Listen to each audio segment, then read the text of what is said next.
Hello students, welcome to QnA education. आज मैं आपके साथ डिस्कस करने वाला हूं कि लास्ट 6 मंथ्स में आपकी प्रिपरेशन स्ट्रेटजी कैसी होनी चाहिए फॉर गेट एग्जाम। आज मैं उन स्टूडेंट्स के बारे में डिस्कस करने वाला हूं जिन्होंने ड्रॉप लिया है और उन्होंने प्रीवियस ईयर भी प्रिपरेशन की थी। उन्होंने कुछ ना कुछ रैंक अचीव किया था, लाइक 1000, 2000, 3000, 5000, 8000, एनी रैंक, लेकिन उन्होंने प्रीवियस ईयर प्रिपरेशन की थी और अब वो क्या चाहते हैं कि वो रैंक इंप्रूवमेंट कर लें और ताकि अच्छे से अच्छे पोजीशन में वो पहुंच पाएं। तो यहां पर इस जो टॉपिक से रिलेटेड और भी वीडियोस आएंगी जहां पर मैं अलग कैटेगरी के स्टूडेंट्स को एड्रेस करूंगा, लाइक कॉलेज गोइंग स्टूडेंट या ऐसे स्टूडेंट जो फर्स्ट टाइम प्रिपेयर कर रहे हैं। तो आज आपको क्लियर होना चाहिए कि मैं किन स्टूडेंट्स के बारे में डिस्कस करने जा रहा हूं। ऐसे स्टूडेंट्स जो रैंक इंप्रूवमेंट के लिए ड्रॉप लेकर दोबारा एग्जाम देने वाले हैं। तो यहां पर आपको ना सबसे पहले यह पॉइंट माइंड में रखना होगा कि हो सकता है कि आपने प्रीवियस ईयर 50% सिलेबस कंप्लीट किया हो, 80% किया हो, या हो सकता है आपने पूरा 100% भी कर लिया हो। तो जिन्होंने 50% से काफी कम किया है उनको मैं ऐसा मान के चलूंगा कि वो फर्स्ट टाइम ही गेट का एग्जाम देने वाले हैं। तो वो जो हैं उनके लिए सेपरेट वीडियो होगी। आज की वीडियो उन्हीं के लिए जिन्होंने काफी कुछ प्रिपेयर कर रखा है प्रीवियस ईयर। तो यहां पर ना प्रिपरेशन स्ट्रेटजी डिस्कस करने से पहले मैं कुछ इंपॉर्टेंट पॉइंट्स पहले आपके साथ डिस्कस करूंगा जो आपको बहुत ध्यान से समझने हैं। देखो होता क्या है, होता यह है कि हो सकता है कि आपने प्रीवियस ईयर भी ड्रॉप लिया हो, ठीक है, आपने बहुत अच्छी प्रिपरेशन की हो लेकिन आप रैंक ना ला पाए हो। तो मोटिवेशन जो है ना वो दोबारा से ला पाना बहुत मुश्किल होता है। बहुत सारे प्रेशर आपके ऊपर आ जाते हैं, बहुत लोग नेगेटिव कमेंट देते हैं आपके आसपास के लोग कि बंदे ने फिर से ड्रॉप ले लिया, या हो सकता है पहली बार भी ड्रॉप ले रहे हो तो लोग बोलेंगे कि बीटेक में शायद जॉब नहीं लगी इसलिए बंदा ड्रॉप ले रहा है। तो ये सारी चीजें बहुत ज्यादा प्रेशर क्रिएट करती है, बहुत सारे डीमोटिवेशन होते हैं आपको। लेकिन आपको ध्यान रखना है, आपको ये पॉइंट माइंड में रखना है कि आपने प्रीवियस ईयर कुछ रैंक अचीव किया है ना। लेट सपोज अगर आपकी ब्रांच में 1 लाख बच्चों ने एग्जाम दिया था और आपका रैंक 5000 भी आया है, तो आपने 95,000 को पीछे छोड़ा है ना। अब आपको क्या करना है, उन्हीं 5000 में कंपटीशन करना है और आपको टॉप 500, टॉप 200 में आना है।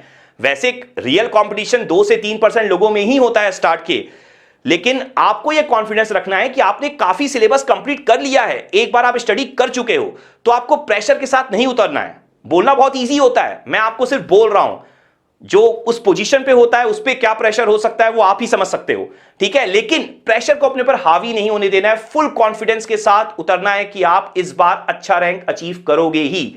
ये नेगेटिविटी कभी नहीं लानी अपने माइंड में कि पिछली बार से भी खराब रैंक आ गया तो क्या होगा, ऐसा बिल्कुल नहीं सोचना है। आपके पास बहुत सारे ऑप्शंस होंगे, आपने पूरा सिलेबस एक बार कवर कर रखा है या 80%, 70% सिलेबस कवर कर रखा है, तो और भी एग्जाम होंगे जो इस सिलेबस से रिलेटेड होंगे, तो आपके पास बहुत सारी अपॉर्चुनिटीज होने वाली हैं।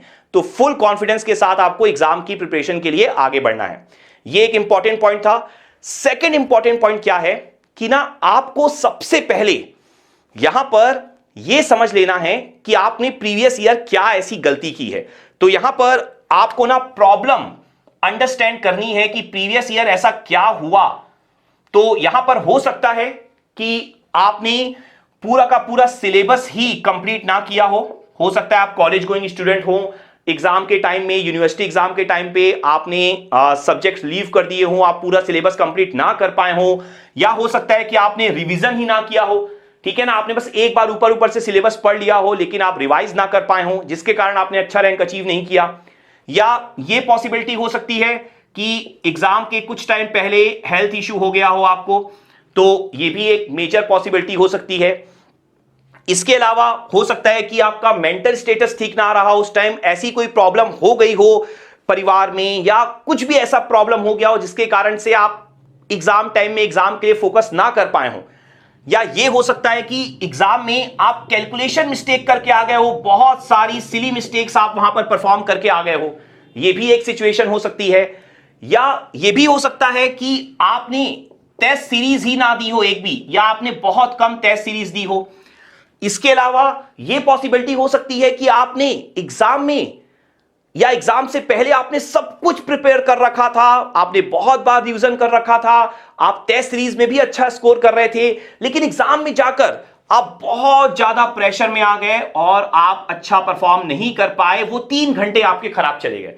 जो भी प्रॉब्लम हो, सबसे पहले आपको प्रॉब्लम को आइडेंटिफाई करना है, ठीक है, स्टार्ट के 15 दिन ना, मैं ये 6 मंथ्स की बात नहीं कर रहा, ये तो आपको एग्जाम के 1-2 महीने बाद ही, एग्जाम के तुरंत बाद ही कर लेना चाहिए। लेकिन मैं ऐसा मान के चल रहा हूं कि आप ये 6 मंथ्स के पहले ही, जब आप प्रिपरेशन स्टार्ट करोगे उसके पहले ही ये पूरा का पूरा एक बार एनालिसिस कर लोगे कि प्रॉब्लम हुई कहां।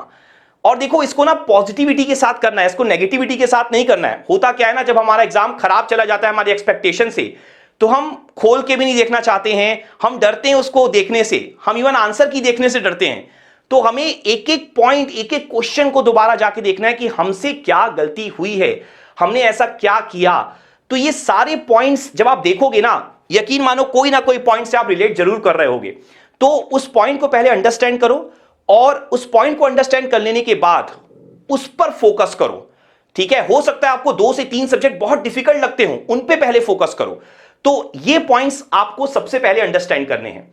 और अगर मैं पूरा का पूरा सॉल्यूशन बताऊं ना, देखो, ये प्रेशर जो एग्जाम में आता है या कैलकुलेशन मिस्टेक, ये दोनों ही आपके टेस्ट सीरीज के अंदर आ जाएंगे। अगर आप टेस्ट बहुत ज्यादा फ्रीक्वेंटली देते गए होगे ना, तो ये दोनों की प्रॉब्लम आपको नहीं आएगी। और इसके अलावा हेल्थ, इसमें कुछ किया नहीं जा सकता, लेकिन बस आप केयरफुल रहो, अपनी हेल्थ का स्पेशली ध्यान रखो। पढ़ाई के साथ साथ हेल्थ भी बहुत इंपॉर्टेंट है एग्जाम देने के लिए। और सिलेबस के लिए भी, अगर आपको टाइम ना मिला हो, उसके कारण आपने लेट प्रिपरेशन की हो, उसके कारण अगर आपका सिलेबस नहीं कंप्लीट हो पाया है, तो आपने most of the syllabus complete कर लिया है, ये कॉन्फिडेंस आपको रखना है।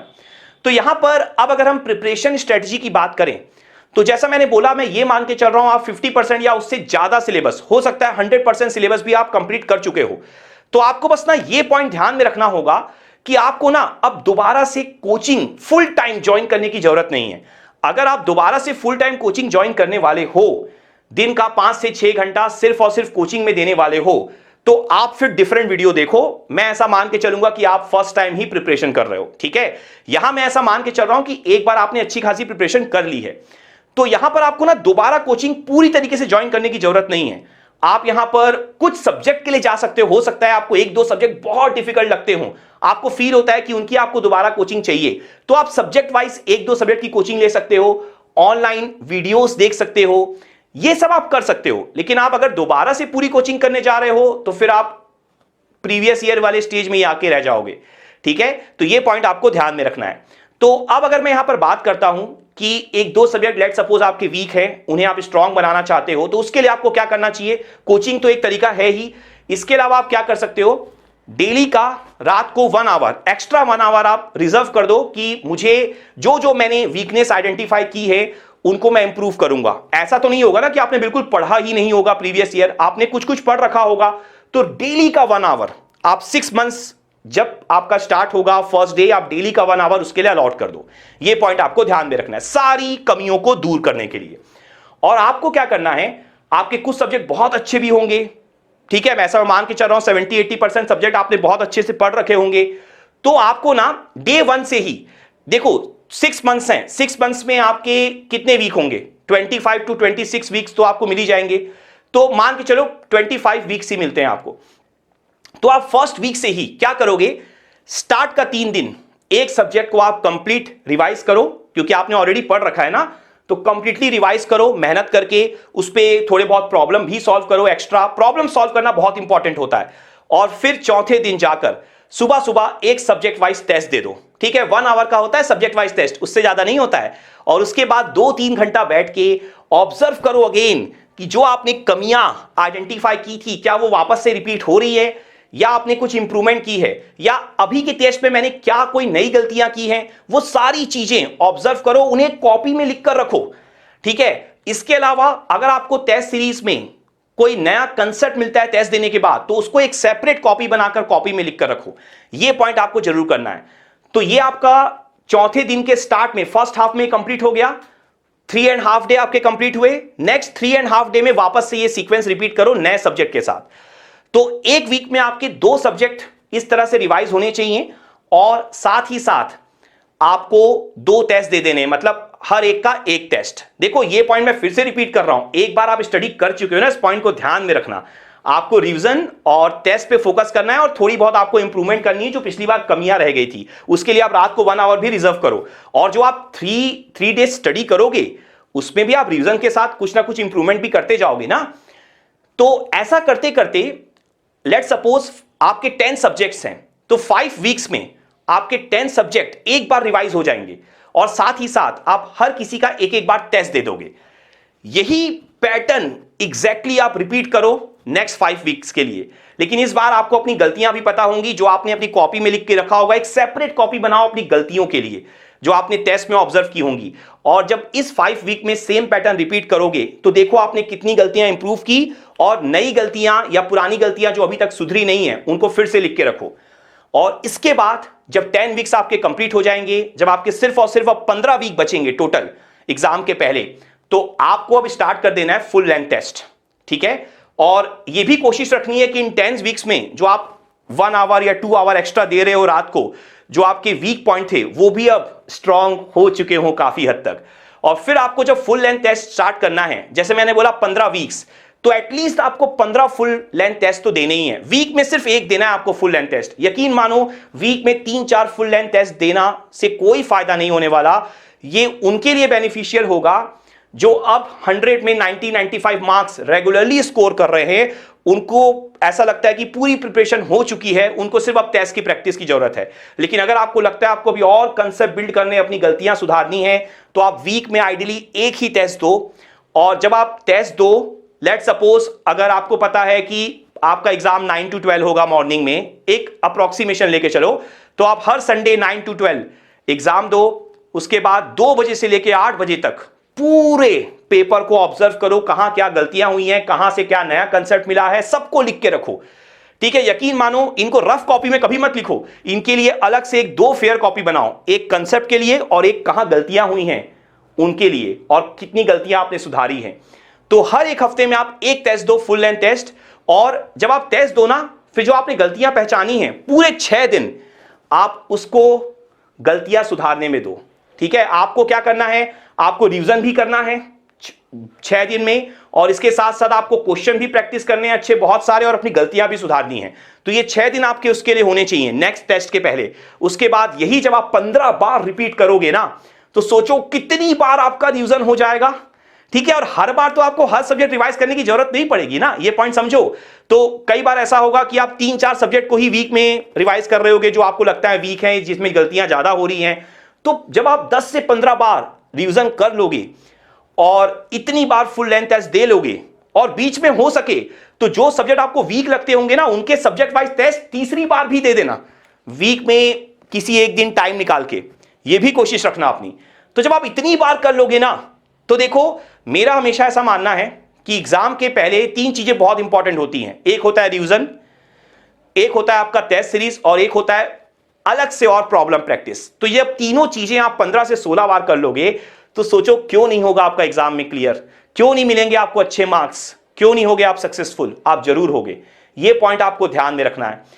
एक पॉइंट हमेशा माइंड में रखना है, जो मैं फिर से रिपीट कर रहा हूं, अपनी गलतियों पे काम जरूर करना है।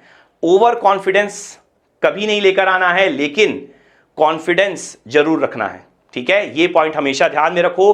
फुल पॉजिटिविटी के साथ एग्जाम दो, और अगर कोई भी दिक्कत हो, कोई प्रॉब्लम हो, आपको कोई जनरल डिस्कशन करना हो, तो आप मुझसे डिस्कस कर सकते हो। अगर आप चाहते हो कि मैं लाइव आऊं और हम डिस्कशन करें, तो आप कमेंट बॉक्स में मैसेज पोस्ट कर सकते हो, हम लाइव भी डिस्कस कर लेंगे। तो जो भी आप चाहते हो, बस आपको फुल कॉन्फिडेंस के साथ एग्जाम की प्रिपरेशन करनी है। तो आज की वीडियो में इतना ही। Thank you.